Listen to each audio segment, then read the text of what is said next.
दिल्ली की नई मुख्यमंत्री आतिशी जी को मैं बधाई देता हूं। उनके अच्छे भविष्य के लिए शुभकामनाएं। उन्होंने कहा कि जल्दी अरविंद केजरीवाल को फिर से मुख्यमंत्री बनाना है। अब ये उनका भाव है, लेकिन अरविंद केजरीवाल जी अब मुख्यमंत्री बनना नहीं चाहते हैं। मुझे लगता है अरविंद जी अब प्रधानमंत्री बनना चाहते हैं।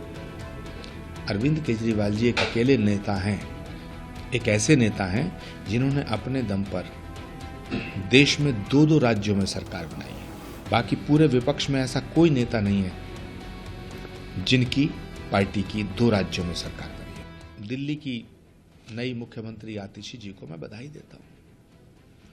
उनके अच्छे भविष्य के लिए शुभकामनाएं। उन्होंने कहा कि जल्दी अरविंद केजरीवाल को फिर से मुख्यमंत्री बनाना है। अब ये उनका भाव है, लेकिन अरविंद केजरीवाल जी अब मुख्यमंत्री बनना नहीं चाहते हैं। मुझे लगता है अरविंद जी अब प्रधानमंत्री बनना चाहते हैं।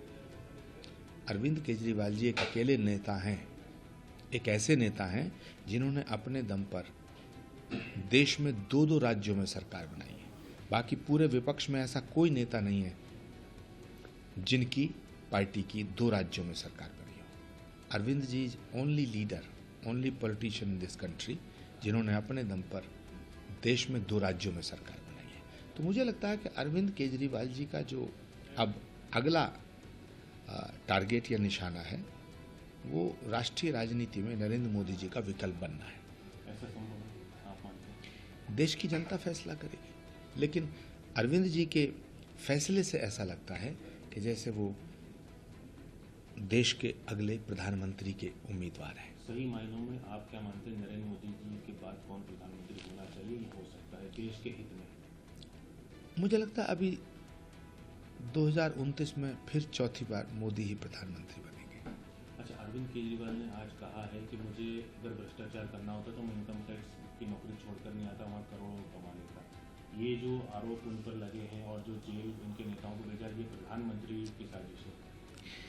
नहीं, प्रधानमंत्री किसी के खिलाफ कोई साजिश नहीं करते हैं और मुझे इस देश की न्यायपालिका पे पूरा भरोसा है कि वो केजरीवाल जी के प्रति पूरा न्याय करेगी। फिर प्रधानमंत्री अमेरिका दौरे पर हैं, काफ़ी लोगों में उत्साह देखा जा रहा है जो वहाँ इंडियन बसते हैं और काफ़ी स्वागत भी हो रहा है। तो किस तरह से आप देखते हैं भारत को इससे कितना लाभ होगा?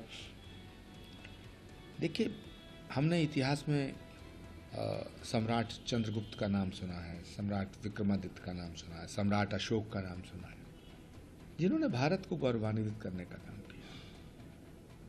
सम्राट विक्रमादित्य, सम्राट चंद्रगुप्त, सम्राट अशोक, ये सब महान राजा हुए हैं, लेकिन जनतंत्र के अंदर, लोकतंत्र के अंदर सबसे बड़ा जो जनता के दिलों पर राज करने वाला कोई सम्राट अगर है